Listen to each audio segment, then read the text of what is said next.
Anyway, yeah. It's a fucking shame though, because like, it's already very obvious that they wouldn't have been able to, excuse me, be too good with the representation anyway.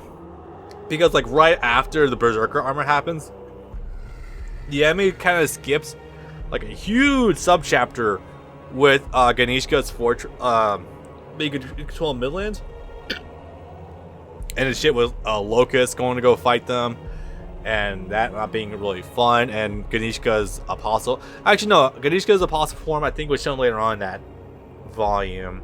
It's been a little bit. I can't wait to actually cover Berserk and Abandon the Hawk, because that gives me a chance to A, rewatch the trilogy movies, and B, an opportunity to reach the very tail end of that arc. So, when we last saw our hero, now we have checkpoints. I would like to mention that, by the way, we have checkpoints.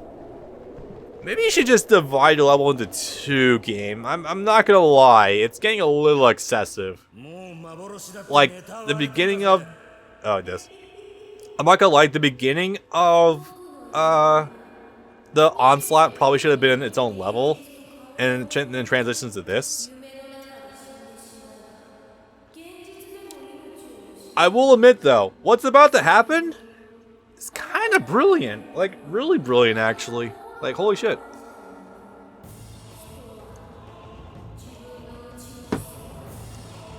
One more rodeo with them, I guess. Charles, please. This is the 4th time.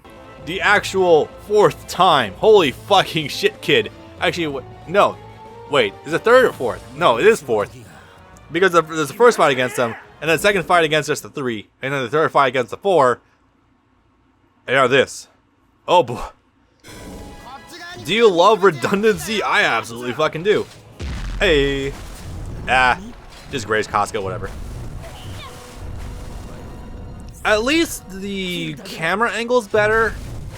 Okay, so by now you can definitely tell that since we murdered so many trolls, yeah, everything here is kind of really dark, and the entire underground lake that we were just in, it's all blood now.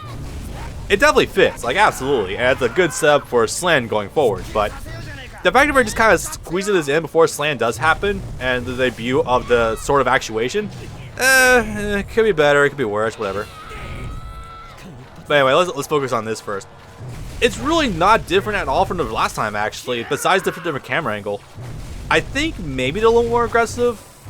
I could be wrong about that though, but there doesn't seem to be any tangible differences here.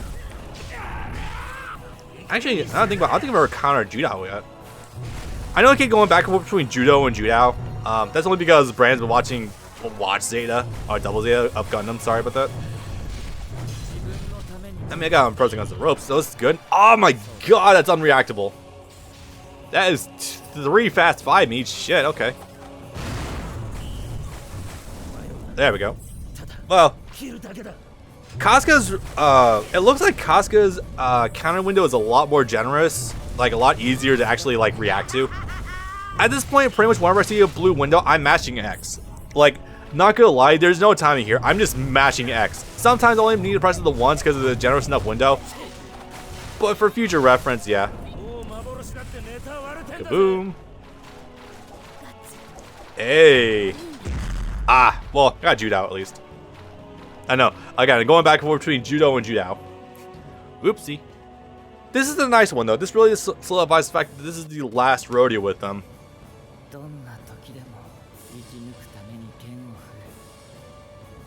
You get individual death cuttings with them.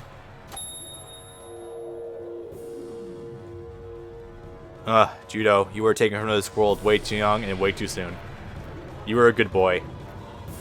May you live on in... what, Serpico? I don't know. The world's a lot emptier without you, my dude. Anyway, I'm gonna try to save Casca for last because, you know, obviously most touching one. Like, it's essentially Guts bidding a final farewell to the love of his life. Well, how she used to be anyway, if you know what I mean. Let's see how we can do this. Well, I might not have a choice at this rate. Trying to get Pippin first. He got me. Well, I mean, I don't think he's doing damage anyway, so it doesn't matter. Jesus. Some southern term about her sticking to me like hot on bugs on hot butter? I don't know. There's some fucking term we had there. Flies on stink? Yeah, whatever. Well, let's just keep focusing on this. It's actually going pretty well, all things considered. Like, I'm mauling this. If you ever want to practice, by the way, like, if you're in post-game, you can easily go and practice these in the, challenge and the, bonus menu. So that's really handy. Ew. Damn it. Ah, well, I want to save her for last, but I guess we can't have nice things. Ah, well, that's fine. Touching moment it is.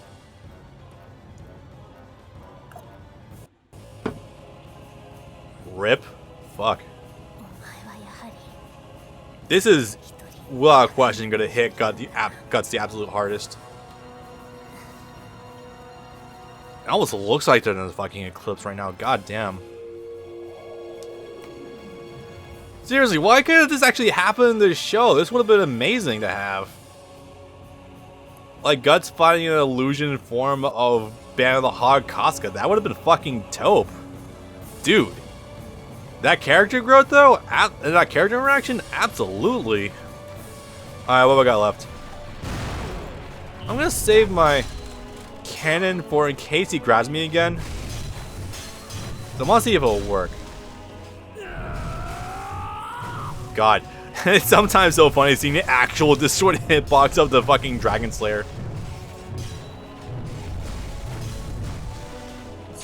Oops. Need to tech that. Oof. Okay. And one more should do it. There we go. No, there is no bro moments between Guts and Pippin, unfortunately. Well, I mean, I say unfortunately, but I'm not gonna lie. Even though Pippin himself is drawn in the shape of Miura, according to him, I don't see it. And frankly, Pippin's always been like the least interesting among the Band of the Hawk. Yeah, like, see, he's just gone. Fuck. I mean, I absolutely get it. He's a silent type, and he's supposed to be like the gentle giant. But I mean, like, Jesus, oh my God, I have not touched this prick once. How? How have I not hit him all of one time yet? Jesus.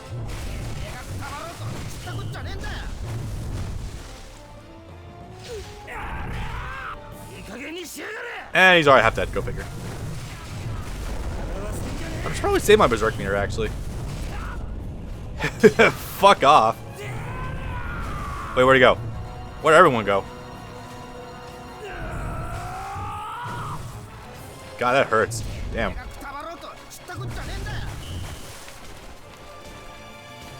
Mashing X. There we go. Fuck out of here, nerd. I feel nothing for that. Hey, man. At least he got to go out in a hell of a way. And ironically, the demon that actually killed Corcus is the same demon that in the very first chapter of Berserk you see Guts having sex with. And then killing with the arm cannon. Every demon never expects a fucking arm cannon. It's always hilarious. Oh, wow, he went out the same way Cloud went out at the end of the city. That's hilarious. One thing. Oh, this percentage meter means like if you replay a level, there's only a certain amount of enemies you'll be able to fight. Hey. Speaking of, well. You guys like a sense of catharsis? Because if you want to fight Griffith early, here you go. Just imagine that Zod wasn't there and Griffith felt like fucking around. Also, a nice little flashback. I forgot this was actually here. I think this might actually be hand-drawn by Miura, or this was just a really old painting used.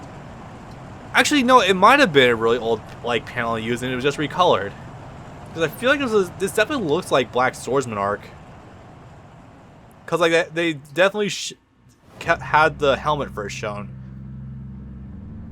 Alright. Alright.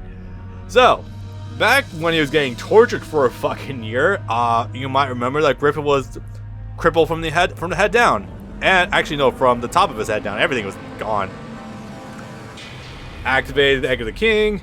Met Void. Who looks like Nemesis. Oh my god, I can't see this.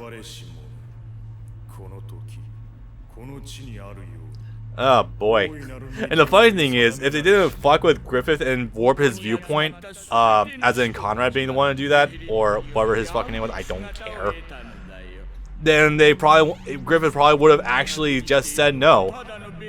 Also, we are coming awfully close to seeing Griffith's whole face. Like, we never see his full crippled face underneath the helmet.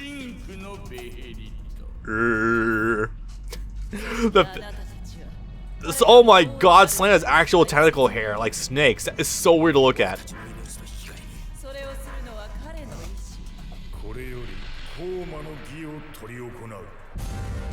Going up. This is a rough viewing of the eclipse. We're actually going to see the full eclipse proper come the Let's Play of Berserk and the Band of Hawk, which hopefully I'm able to post on YouTube. Here's hoping. God. Again, I'm sorry, I just don't think all the faces in the sky looks good. I think the purple haze looks better in the movies. So here we introduce Gambler's Fallacy, where basically, hey Griffith, you've already sacrificed the lives of thousands of people to come this far for your dream. What's the harm in going all in and just going until you get there? It's Gambler's Fallacy, it really is, but hey, why not? Under most circumstances, Griffith would definitely say no. I love how Asian Guts looks in this cutscene, actually. It's kind of hilarious. But given that Griffith has lost his body, he's lost a lot of his regime, and now he's being offered to continue, and, like, why not just keep going? Yeah. I'm gonna personally say that there's a good debate for whether or not Griffith did nothing wrong. Personally, I think it's slightly more towards the obviously he did shit wrong. Obviously, the tipping point being Casca, but like, like given the exact scenario, like, I don't think it was the worst decision he could have made. And now the feeding frenzy begins. Oh boy. Really, I think the big tipping point though was just his body and how mangled it was. Wild really especially drove that point home. So yeah, the fact that there's sacrifices being made to resuscitate Griffith is not a coincidence. Literally, like, the negative emotions and the thoughts and feelings of the dying comrades is being used to actually generate a new body. That's how it works, by the way. If you read the quote-unquote non-canon chapter, that's how his body's being formed, with the malice of the people dying. Which actually makes me think that the Band of Hawk was not cool with being sacrificed in that regard. And look at that. Everyone dead.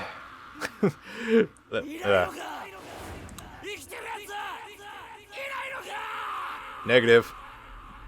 To be fair, everyone hung on a pretty amount of time. I'd be willing to bet that they only came to a substantial head with... Oh boy. She's fully clothed at least. There is no rape of Casca in this game. You'll get that. No, you won't see that in full in the trilogy. In the Golden Age. What the hell am I saying? In the movie game. Sorry, a lot of things happening right now. God, you fucking dweebs. A new Satan. How did you come to that translation? Yeah, this game is weird. It essentially collapses the Tower Conviction and the Eclipse into one event. You don't see Femto being born. Griffith just gets a new body. Actually, you never once see Femto this entire game. All of it's just Griffith. And you essentially just have... It's like, yeah, Griffith is back. I guess at some point, like 2 years later, he's gonna come back physically in the real world, I guess. Really does a disservice to the gravity powers. Yeah.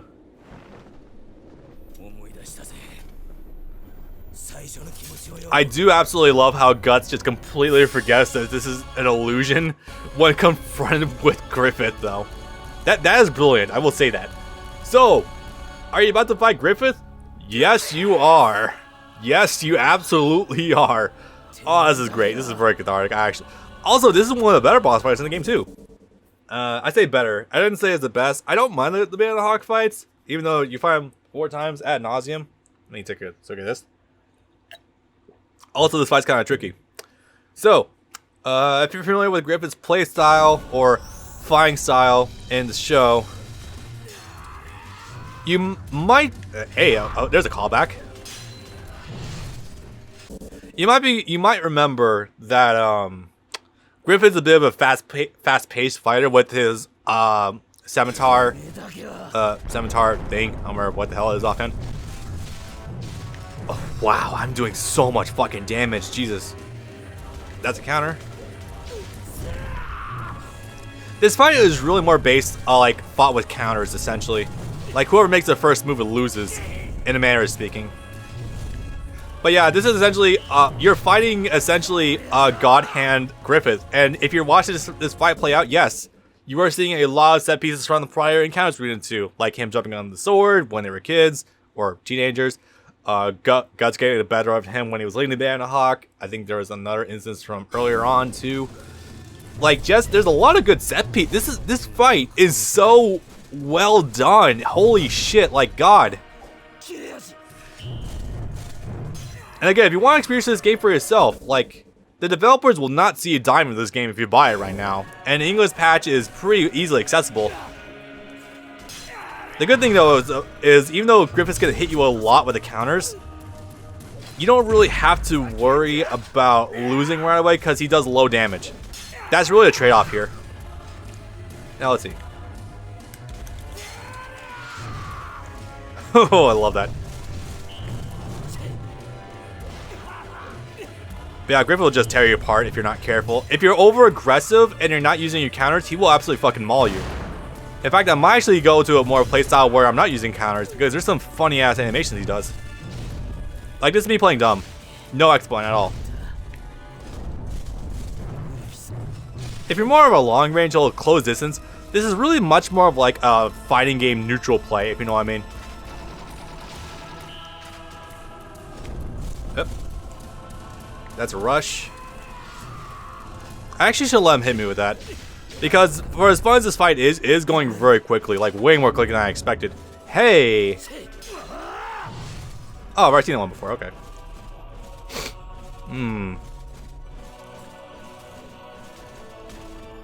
Yeah, I imagine the higher difficulties is actually a motherfucker of a fight.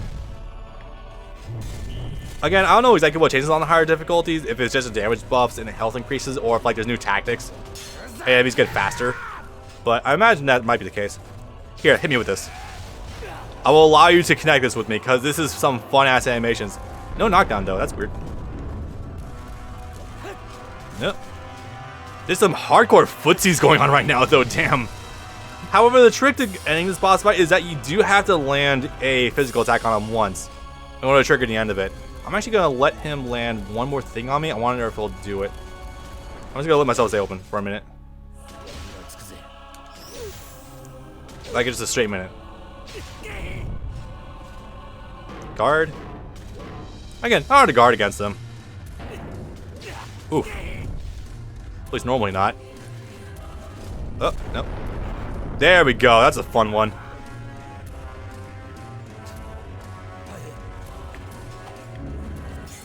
Nice. Oh yeah, I guess in this instance, you also do pretty much are guaranteed a full brand attack if you do land your kunai knives, whatever. This is sick. I love this so much. I mean, we've already seen this animation a few times, but this is just so cathartic. God damn.